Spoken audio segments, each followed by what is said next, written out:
Hi guys, how are you all doing today? Still me your wellness and beauty coach with Oriflame Mr. B. N'ụbọchị nke taata ana m anabata anyị chanel n'ọmarịcha ọnwa ọfọrọ anụnwa na taata bụ ụbọchị mbụ n'ọnwa nke asatọ na 2025 na Ọgọst ka anyị banyere n'ime ya. Ana m ekene Chukwu bụ onye nyere anyị ncha niile ndụ.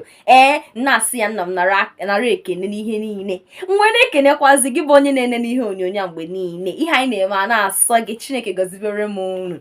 Ka unu rabụ ndị na-azụta m ahịa, ihe ọma Chukwu akọkwana na ndụ gị. Ndị nke na-agwakwazi ndị ọzọ ka ha bịa zụta m ahịa, Chi m gọzibere m unu. Amara m ka m esi kene unu ekene. Ka maka ndị nke na-akọmentị na my videos, na-eshie ya. Hey! Ihe ọma Chukwu ama nkọnata na ndụ gị. Daalụ na amara m ka m esi kene unu.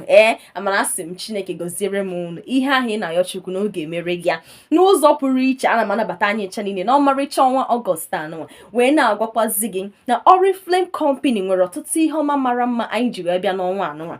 Anyị nwere ọtụtụ ihe obido na flash offers, VIP offers. N'ụdị ọbụla ị chọrọ Oriflame Nkem, ọbụla skin cares, ọbụla feminine intimate wash, wella soft meal replacement, fragrances. N'ụdị ọbụla isi chọọ ya Oriflame Nkem, anyị nwere ihe niile ị chọrọ. Kpọtụrụ m dịka onye nke gị na-adịrọ bụ your wellness and beauty coach with Oriflame Mr. B. Ka nyere gị aka wee sanya bụ ihe. Chetakwa na anọ m ebe a mgbe niile nyere gị aka. I still remain your wellness and beauty coach with Oriflame Mr. B. Bye guys.